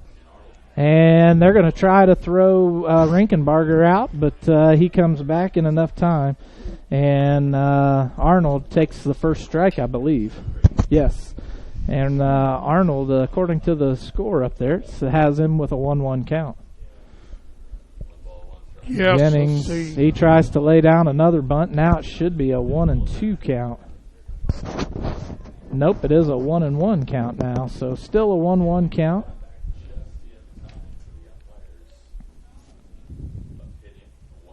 And he squares up to bunt again. It's on the outside corner. Misses for a 2-1 count. Yes, he did not offer it that, so that'll be ball 2. Yep. A 2-1 count, and Rinkenbarger's still hanging out on first base. See how Coach Neuenswander plays this. Now Jennings checking on the runner. And he squares up to bunting again, and he does play one down right back to Jennings. Jennings throws over to Cagle, and Cagle has to come off the mound, and he's safe. It did not look like Jennings threw that one with any intensity, and Arnold is safe at second. And now I believe Coach Hugin's going to make a pitching change, and Hurd is on his way out to the mound. Would that be an error on the pitcher then? I don't know how you would score that one, but we do have runners on first and second now. So with that, let's go ahead and go to a few breaks, and we'll be back after this. Locally owned Straits Drywall and Paint, LLC, owned by Jeff and Aubrey Strait, have 30 years of experience in commercial and residential painting and drywall finishing. Straits Drywall and Paint can do anything from new construction to remodels. Does your home need a new touch of color inside or out? Call Jeff or Aubrey at 765-499-9416 for a free quote. Straits Drywall and Paint, LLC. Insured painters with the professional skills necessary to complete your project on time and within budget. All right, Vince, we're back. The Jets with no outs. The Bruins leading 4-2. in the bottom of the fifth, and runners on first and second now with the last play by Jennings that wasn't in time to get the out at first base, and Ugan made a quick change after that one. Yes, I think that scoring would be a sacrifice bunt error on the pitcher. But again, Adams Central runners now on first and second. The go-ahead run to the plate, the tying run will be on first base. Right. So Hurd getting his second pitching opportunity after being injured for a couple of weeks. And looking fairly decent out there on the mound, throwing strikes in his warm-up. Yes. And I believe the last time we checked his ERA, he was at a 4.30-something on max preps on the season. So after an abysmal start down in North Posey, Hurd starts to come back with a better ERA. Yes, we need an out here. Let's see how Adams Central does this with runners on first and second and no outs. Hurd out of the stretch, and the batter's going to show bunt, and Mealy, the Hurd throws it in the dirt, and Mealy keeps it in front of him, and the runner on second goes on to third. The runner on first stays at second, or stays at first. I don't know how they officially scored that, but and now Mealy calling a sign to his infield to let him know. And Riddle, first thing he does is look over at Caldwell to make sure he knows what the sign is. That same plays on that we had on earlier when we threw the ball away. Right, Macklin up to the plate, and Hurd's going to throw another one outside for two in a row for 2 balls. Those last two weren't even close. Nope. It looks like he might be getting a little excited, trying to throw a little too hard today. And he's taking a deep breath out on the mound, throwing out of the stretch. Coming set, looking at his runner on third, and he's going to throw one right down the middle. And this is going to be a fly ball out into left center field. Dayton Dow over to make the catch, and all runners stay where they're at. Runners stay where they're at. Big a out. Nice play by the Bruins, able to get that out with no advancement of any runners for the first out of the inning. And now we're going to be back with the pitcher, Brandon Baltimore. Baltimore has yet to reach today as he grounded out to shortstop and flew out to right field on both of his at-bats. Yes. Runners on first and third, 1 out in the bottom of the fifth. And the runner on first is going, and Mealy's going to try and throw him out. And Caldwell doesn't have the ball in his glove, and Mealy is not going to be able to field it either, as Caldwell was looking at the umpire, wondering why he didn't get the out call. And the Jets are going to score a run on that one. I don't know, is that double steal or is that be a stolen base for Arnold? But definitely a stolen base by Arnold as far as the runner coming into home. Caldwell making a little bit of a freshman mistake by watching it. And that pitch is going to be fouled off by Baltimore, and now he has an 0-2 count. It looks like that Caldwell put the tag on him. The runner was called safe, and he was kind of like, why was he safe? I think he may have dropped the ball or trapped it. I think that's what he had the ball. I didn't know. You could see the ball, so I'm not sure that it was in his glove all the way. And Hurd throws a breaking ball that misses on the outside. A good placement for a 1-2 or for an 0-2 count. Now 1-2 in the count. Caldwell looked like he was trying to get the call at second. The runner just broke from third and scored. A rookie mistake by Caldwell, and Hurd throws another breaking ball and not getting the call for the strike as he goes 2-2 in the count. 1 out for the Jets, a runner on second. They are down 4-3 in the bottom of the and Hurd throws another breaking ball that misses high and inside for a 3-2 count. And as well as Peyton pitched the last game, it looks like he's just a little bit on the nervous side. And I'm not sure where that one missed, Vince, but he gets the walk for his first runner or his second runner, second at bat. We got a courtesy runner going in. And now we've got a courtesy runner, number 10, Colton Yergler. Courtesy runner coming in for Brandon is number 10, Colton Yergler. Yes, Colton Yergler, the courtesy runner, and that's going to bring up Number 8, Parker Bates to the plate. Bates with a base hit to the third baseman, and Hurd's going to throw one outside. Now a 1-0 count. Hurd struggling here with his second mound appearance since his injury, and that one's going to be placed right down on the outside corner, and Parker is going to foul it off. And Parker Bates is batting number 3 in the lineup. He struck out. Jennings struck him out in the first inning, and then he singled in the fourth. So he's 1 for 2 today. Right. So 1-1 count for Bates, and Hurd's going to pitch a breaking ball that hits the strike zone a little high. Riddle calling everyone off of this one, comes over, makes the play, and immediately turns and looks at the runner on second. And that's going to be 2 outs as the defense for the Bruins picking it up and standing behind the pitcher now. And I saw both umpires have their hand in the air if that's an infield fly. So they did call the infield fly no matter what, Yeah, and the runners were going to stay. Well, if Riddle would have dropped the ball, the batter would still been out, but the runners could advance at their own risk. They'd have to been tagged out for the out. And now Hurd throws one in the dirt for a 1-0 count to Jalen Hammond, the catcher. Again, the infield fly with runners on first, second, and third, less than 2 outs. It gets to prevent the defense from turning a double play. And Hurd's going to put one about knee high, and it's going to be grounded over to Blaine Riddle, and Blaine Riddle throws to Tyler Cagle, and that's going to do it for the 5th inning. The Bruins still holding on to a 4-3 lead. And with that, let's be back after this, and we'll talk about the recap.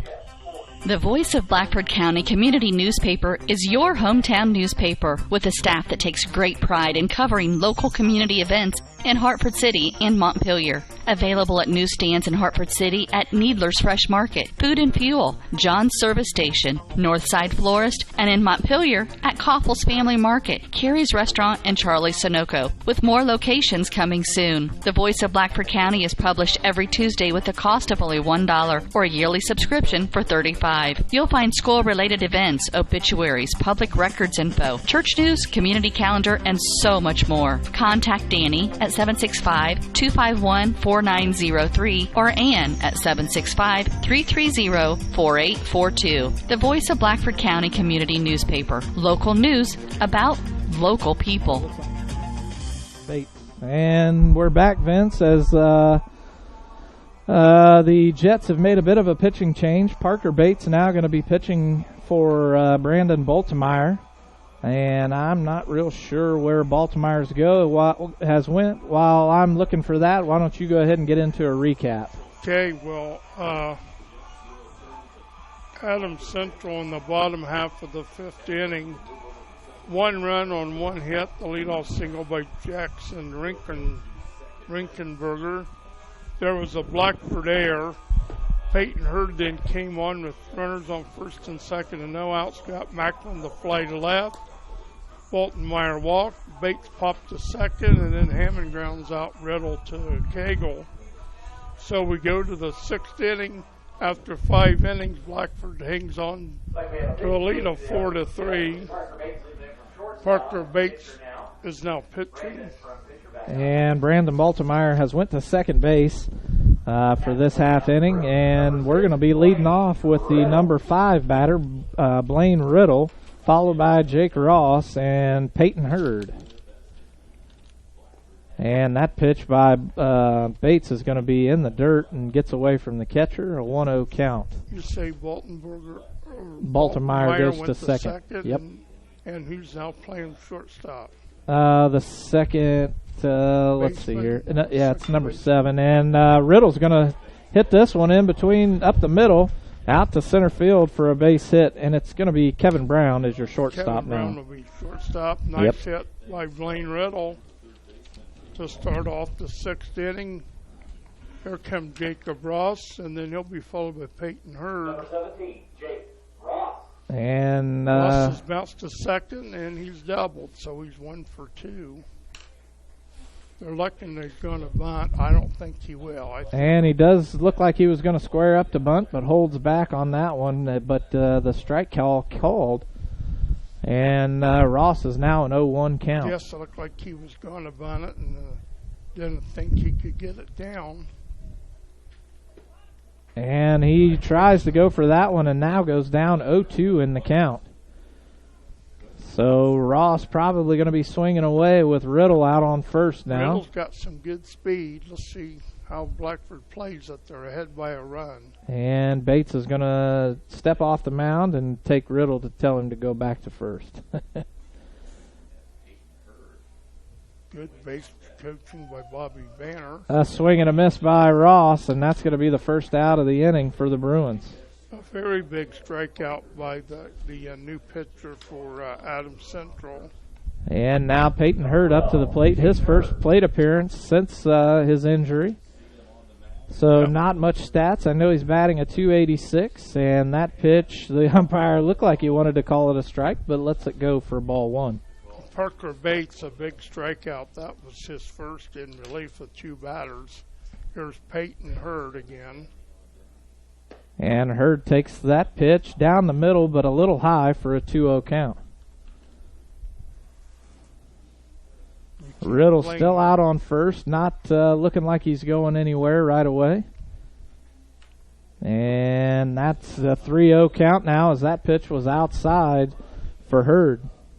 He's going to give him a take sign here, I think, Steve. You would think so. Probably going to be a pitch right down the middle. No, and he misses outside, and Hurd's going to get a walk for his first at-bat back. So now the Bruins with runners on first and second as Hurd takes his walk.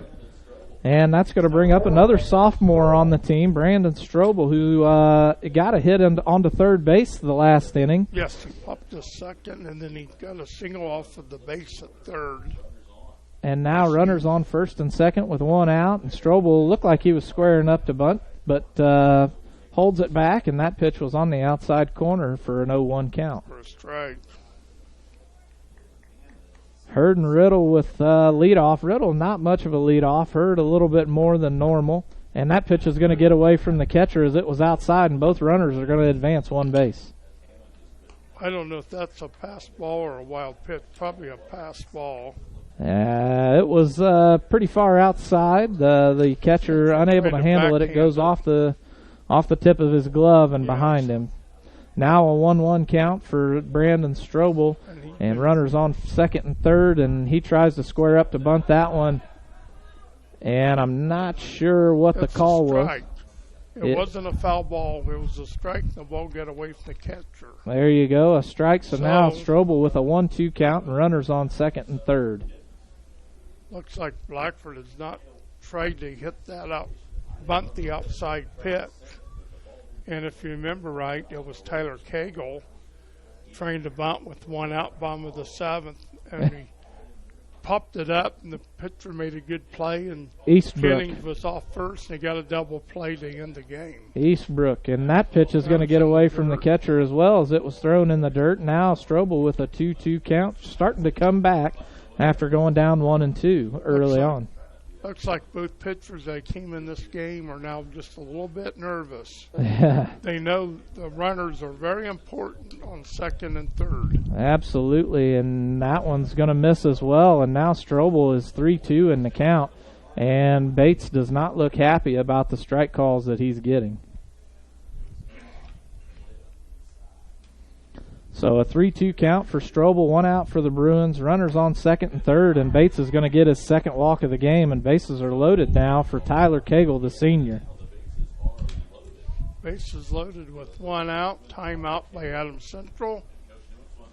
And Coach Newenswander going to take a quick timeout, and this timeout's going to be brought to you by Peyton's Northern. A Kroger company is hiring in Bluffton. A successful applicant will need to be 18 years of age, have the ability to work weekends, holidays, and overtime, can operate motorized equipment, complete strength and endurance testing, pass a pre-employment and background screen, work 10-hour shifts, and lift 55 pounds. All qualified applicants are encouraged to apply for this opportunity online at jobs.kroger.com. Click on Logistics and Distribution Jobs and search for Bluffton.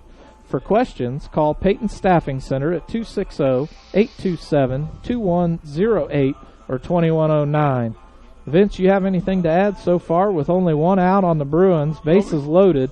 We got bases loaded and 1 out. I think Well, last time Tyler Cagle laid down a sacrifice bunt and the pitcher made an error on the ball.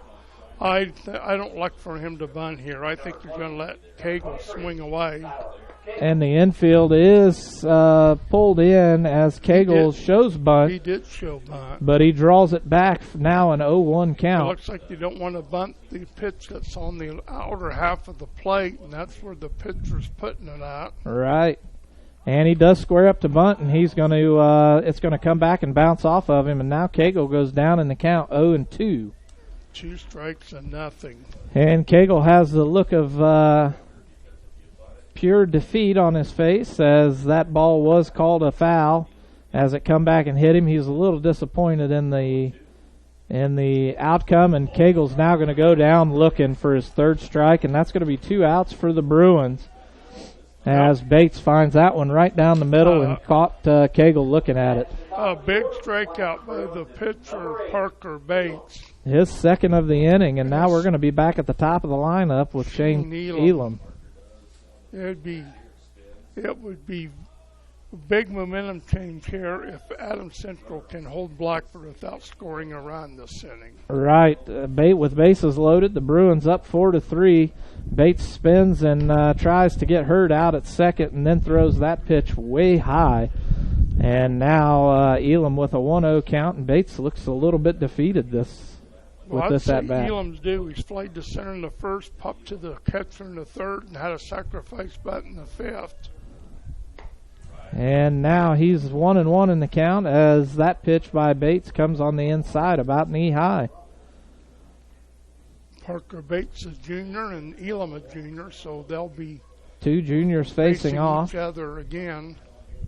And Elam's going to hit this one, gets off the tip of his bat for a foul down the first base line. Tony Eugen just kind of turns his back and will be really frustrated. Coach Eugen will be if we do not score this inning at all. We're down to our last strike, right? 2 strikes on Elam. Absolutely, and now Elam with a 1-2 count, 2 outs for the Bruins, bases loaded. And that pitch is going to be down the middle, and Elam's going to foul it off to stay at the plate. I think if we can score a run here, or maybe 2, we'll take a lot of pressure off Peyton Hurd. And if we don't, then, we have to get 6 outs without allowing them a run, and we're going to win. Absolutely. But a 1-2 count, and Elam's going to get just a little bit of this one in the catch. Oh! A collision by Riddle and the catcher as they run into each other, but the out is made at the plate. A force out by Elam as he doesn't get enough of it to really matter. And now we're going to be in the bottom of the 6th, and like you said, Hurd needs to get 6 outs here for the Bruins to win this game. So we'll be back after this word from our sponsors.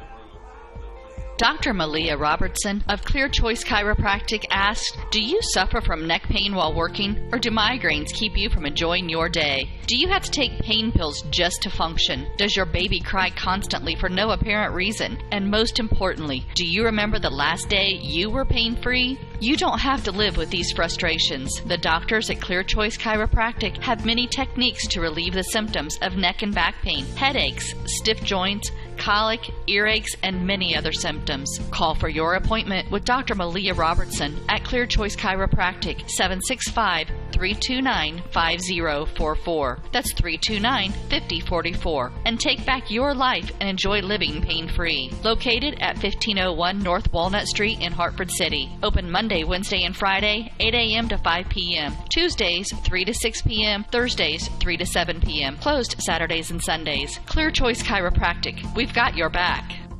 And with 30 years of experience, Jeff and Aubrey Straight, owners of Straight's Drywall and Paint LLC, can help you with any project you have, from commercial and residential remodel to new construction. Give your home that new touch of color. Give them a call at 765-499-9416, and don't forget to follow them on Facebook. Vince, what do you have? Well, we batted 6 batters that inning, did not score a run. No runs, 1 hit, the leadoff single by Blaine Riddle. We left 3 on base. Adam Central won't make an error, so we go to the bottom of the 6th. Blackford ahead 4-3. And again, the only thing Blackford needs to do, get 6 outs. without allowing a run, and we'll win. But there's Kevin Brown, 2 for 2, 2 singles. And Kevin now 1-1 in the count. Now 2-1 in the count as Hurd went ball strike, and now for the third pitch a ball. Both of his singles have been off of Josh Jennings. And Hurd out of the windup, delivers that pitch, and it's going to be grounded over to Riddle. Riddle with a high hop, able to jump up and catch a hold of it. And he throws over to Tyler Cagle for the first out of the inning. Oh, a nice play by the senior Riddle, getting the ball high off the ground and then throwing to the first baseman, Cagle. Here's the designated hitter, Gage Bustos. Fielder's choice, and he flied to right fielder. And Hurd with a fastball, and this one's going to get over Jake Ross's head at third as he was coming in. And he was in on the grass, and Caldwell's going to have the backup, and Bustos is going to get the single off of that one. I think before, didn't Gage Bustos show bunt earlier when he was batting the last time before he flew to right field? I believe he did. And just a recap of the girls. The girls are down 7-2 in the top of the fourth at Marion. And that one, first pitch is going to be drove out into right field and I'm not sure what Strobel was thinking with that one, but he throws it well over Caldwell's head. And now runners are going to be on second and third. So how would you score that? Single and advance on the throw? Or? That's exactly how I would score it. He was going to get to reach to first no matter what as the ball grounded out into right field. But then Strobel with a really bad throw, and it looked like he didn't throw it with any meaning. He just kind of lobbed it in, and it went well over Caldwell's head. And Brown able to advance to second on that bad throw as Ross run over to pick up the backup. And now Coach Ugan out to the mound to talk to his infield and tell him that these errors are going to have to stop or we're going to lose this game. Yes. So one out for the Jets. Runners on second and third. Coach Hugan was walking backwards off the pitching mound, still trying to give last-minute instructions to Peyton Hurd. Here's the number 8 batter, Jason Rinkenbarger. He's bounced to third, and he's singled. And Arnold's on deck, who struck out and had a sacrifice bunt reaching on an error. All right. And Hurd with the breaking ball, and this one's going to be grounded over to shortstop, and Caldwell's going to throw it to home, and Mealy's able to put the tag on and get the out for the fielder's choice. A nice play by the freshman. By Caldwell, yes. Caldwell and Mealy, excellent job. Boy, as soon as that's hit to a middle infielder, you got to be sprinting there. He got a late jump. Caldwell recognized it and got it. So the runners advance to first, a fielder's choice for Rinkenbarger, and now Kyle Arnold is up to the plate. Arnold, with the sacrifice bunt, was able to reach in the last inning, but struck out swinging in his first at-bat. And first time Peyton Hurd's faced him. And Hurd with the inside pitch, and this one's going to be poked out into center field for a base hit, and that's going to score Evan Brown. And now the Jets have tied it up here in the bottom of the sixth. Yes, we're tied up now 4-4. Nice piece of hitting by Kyle Arnold. And now the Jets back at the top of their lineup with Logan Macklin, who has yet to reach today, but looking on his fourth attempt to get a base hit. Yes, Logan Macklin's bounced to second, flied to second, and flied to left field. And this one's going to be a fly ball to left field. Dayton Dow gets up underneath of it and makes the play for the out. And that's going to do it for the sixth inning as the Bruins and the Jets are tied at 4 in the top of the seventh. And with that, we'll be back after this word from our sponsor. While filling your car's fuel tank at Food and Fuel Marathon, fill your body's fuel tank too. Monday through Friday, grab a chicken or tenderloin sandwich or have out a burger and potato wedges. or onion chips, mozzarella cheese sticks, and Bosco breadsticks. If biscuits and gravy are your thing, they're available every Monday through Saturday morning until they're gone. And you'll have to grab a Poppy's Extreme donut or two, available daily. Food and Fuel Marathon, 1621 North Walnut Street, Hartford City. Open Monday through Friday, 4:30 a.m. to 11 p.m. Saturday, 6 a.m. to 11 p.m. and Sunday, 6 a.m. to 10:30 p.m. Food and Fuel Marathon, fueling your vehicle and you. Well, Vince, we're all tied up at 4 here, going into the top of the 7th. The Bruins coming up to the plate with number 2, or I'm sorry, I'm looking at the wrong page here. Yes. With numbers 2, 3, and 4, just the same as the Jets are in the lineup. The Wheats have the same batting positions up in the 7th inning.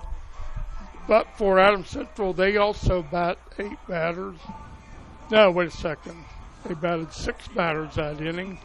They do score a run, 3 hits, and no errors for Blackford, and 2 are left. So we go to the 7th inning, all tied up 4-4. Each team at the same position in the batting order.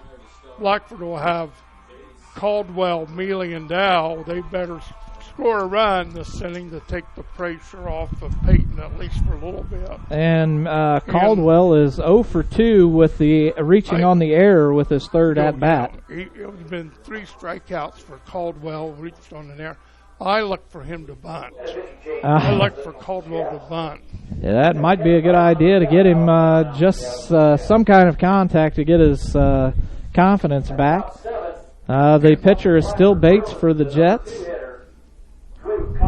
Mealy has walked, singled, and doubled. Dow was flied out all 3 times. We need Caldwell on base real bad. Absolutely, and Caldwell takes the first pitch on the outside for an 0-1 count. All. That's a strike. It's been a strike all night, so he's going to bunt right here. An 0-1 count for Caldwell, and he doesn't swing again and gets the strike called. Now he's down in the count, 0-2. Well, it was Blackford's failure to bunt the last inning that left the bases loaded. And Caldwell's finally going to swing the bat, and he fouls that one off to stay at the plate. Excuse me. Oh, you're fine.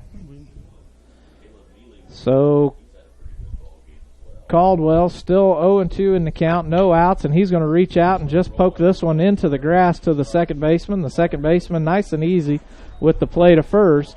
And that's going to be the first out of the inning as Caleb Mealy comes up to the plate.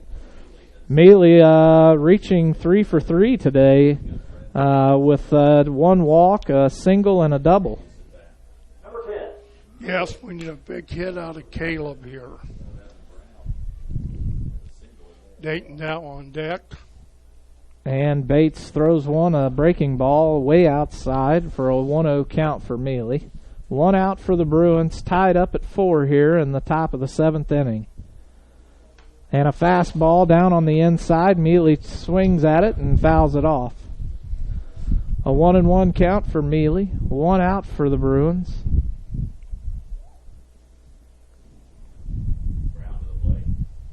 And Mealy's going to drive this one out into center field, finds some real estate for another single on the day.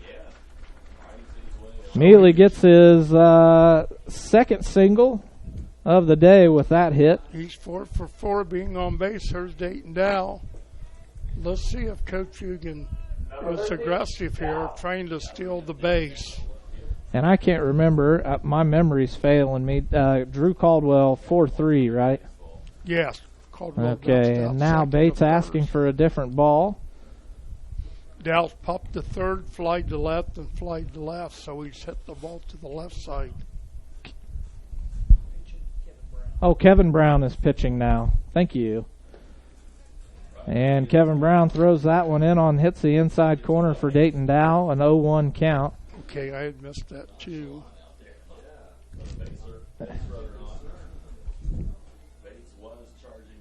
Kevin Brown will be the third pitcher for Adams Central. Yes, he would. And Brown out of the stretch, and he steps off the mound and throws over to first. But Mealy's back in time. So still an 0-1 count for the batter, Dayton Dow. Caleb Mealy with a nice leadoff. Looks like he's going, and he does. And Dow bunts this one over to third, and the third baseman's going to throw over to first for the out, and Caleb Mealy's going to be safe at second. So the Bruins now with 2 outs, bringing up Dayton Dow to the plate. Well, Blaine Riddle to the plate. Well, Dayton Dow did a good job of bunting. You got it down. Mealy went to second. Nobody was really covering third, but Coach Ugan didn't want to get in a foot race to have Mealy throwing out third base. That would defeated the point of having Dow bunt. Right, and now so Riddle sacrifice bunt takes the first pitch, 1-0. Riddle's 1 for 3, struck out, hit to a 5-4-3 double play and singled. And Riddle's going to foul one straight back, now a 1-1 count. We desperately need to score Caleb Mealy from second base. Yes, we do. And now the pitcher again asking for a new ball. A 1-1 count, 2 outs. Kevin Brown is the pitcher for the Jets for the final inning of the game, unless we go into extra innings.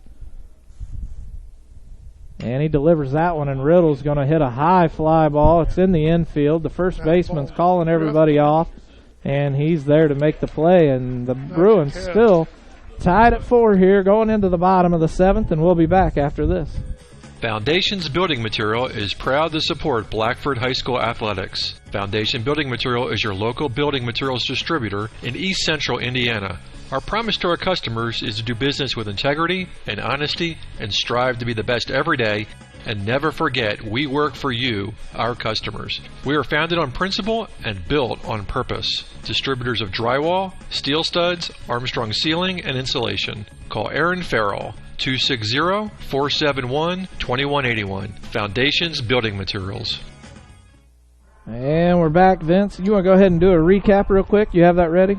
Yes. All right, go ahead. Caldwell bounced to second. Mealy singled. Dayton Dow bunted him over to second, and then Riddle pops up to the first baseman, who made a nice catch. No runs, a hit, no errors, 1 left. We go to the bottom of the 7th, and Adams Central needs 1 run to win. We're tied 4-4. Blackford, the big failure in the 5th inning, leaving the bases loaded. The 6th inning had the bases loaded and did not score. That's right. Peyton Hurd still your pitcher. No real changes to the infield or the outfield. Strobel still out in right. Elam still in center. Dow still out in left. And the infield, again, is the same. So the only change we've made is at the pitching position. Usually by now we've made a change to other positions to get other players some field. So Adams Central's at 2, 3, and 4. Blackford couldn't score with their 2, 3, and 4 hitters. We need to hold them scoreless here. And this is going to be drove out into right field, and Strobel tries to dive and catch it, and now Baltimore is going to round first and go to second. And that's going to be a stand-up single with the extension of the second base on the the diving try by Strobel. Not the way the Bruins needed to start, as a courtesy runner's coming in for Baltimore, and I don't have that. Sorry about that. I don't have that number on my roster. Number 19.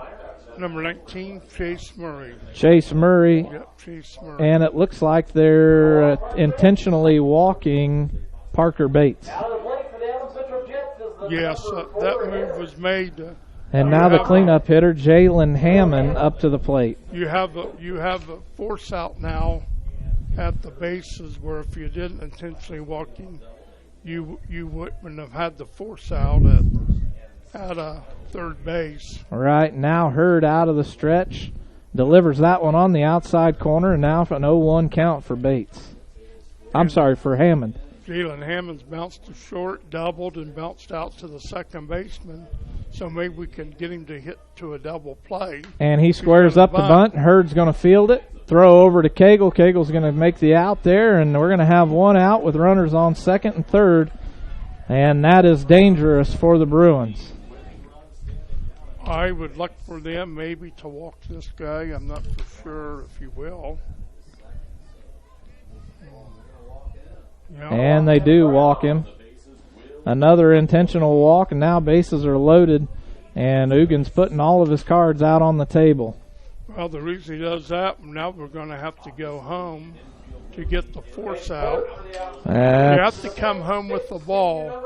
Either that or you got to turn to double play. All right. And with now one out, I mean, if that run scores, the game's over. Absolutely. Engage Bustos up to the plate. And he takes the breaking ball on the inside for ball one. Fielder's choice, 6-4 for Bustos. Flied to the right fielder, and he singled. And a lot of pressure on the sophomore pitcher. Got to come home on a ground ball.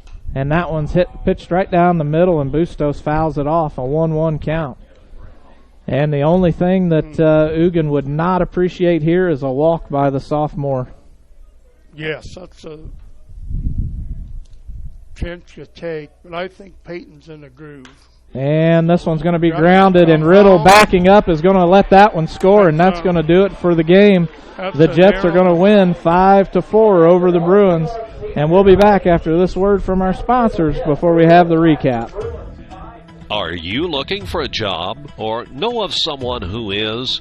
Peyton's Northern, a Kroger company, is now hiring. At Peyton's, you'll get a job with career advancement opportunities, employee discounts, tuition reimbursement, and educational assistance. A successful applicant will need to be 18 years of age, have the ability to work weekends, holidays, and overtime, can operate motorized equipment, complete strength and endurance testing, pass a pre-employment and background screens, work 10-hour shifts, and lift 55 pounds. At Peyton's, we offer matching 401k retirement savings, paid incentive days, personal and vacation days, and you'll receive Kroger benefits after 60 days. All qualified applicants are encouraged to apply for this opportunity online at jobs.kroger.com. Click on Logistics and Distribution Jobs and search for Bluffton. For questions, call Peyton Staffing Center at 260-827-2108 or 2109. That's jobs.kroger.com. 260-827-2108. Peyton's Northern, now hiring. Well, Vince, the Bruins fight till the bitter end, but go down with a walk-off error by the second baseman, Blaine Riddle, as he was unable to field that ball cleanly and make the out at home. Yes, well, that's the chance you take, when you're walking batters. That you have to bring your infield to the grass, because if the guy scores from third, the game's over, right, unless you turn a double play. Right. And there's a lot of pressure to turn a double play, when you try to go to second base to first, right, with the runner scoring. But a great ball game. It started at 5:13, ends at 6:58, 1 hour and 45 minutes of game time. Game time temperature 84 degrees. And what happened to Riddle was he tried to field the ball on the grass and throw it home. It looked like he was backpedaling when he should have just charged the ball. Trying to let the ball play him. Yep. Those mistakes are going to happen. Yep. You can't let those mistakes happen. You have to field those balls. That was the end of the game. But for Adams Central, 5 runs, they had 9 hits. And Blackford made 2 errors, and for Blackford, only runs we scored was in the 5th inning when we scored 4. The big thing was the 6th inning. We had bases loaded, I believe, with 1 out, and we could not score. So we ended up with 4 runs, 7 hits, and Adams Central made 2 errors, and Blackford left 6 runners on base. No, 7 runners on base. And you cannot leave the bases loaded with nobody, or with 1 out and the bases loaded. You got to score a run some way. Absolutely. So with the loss, Blackford drops to 10-15 on the year, and Adams Central with the win, 15-7. Adams Central has a great baseball team. Yeah, very good baseball team. They fought to the end, so you have to give them credit for the win.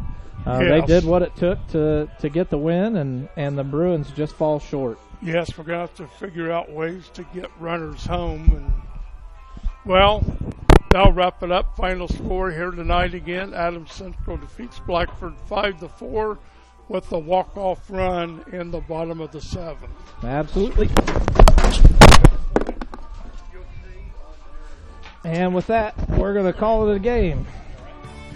We hope you enjoyed this high school sports broadcast on the Voice Sports Network. Be sure to subscribe to our YouTube channel.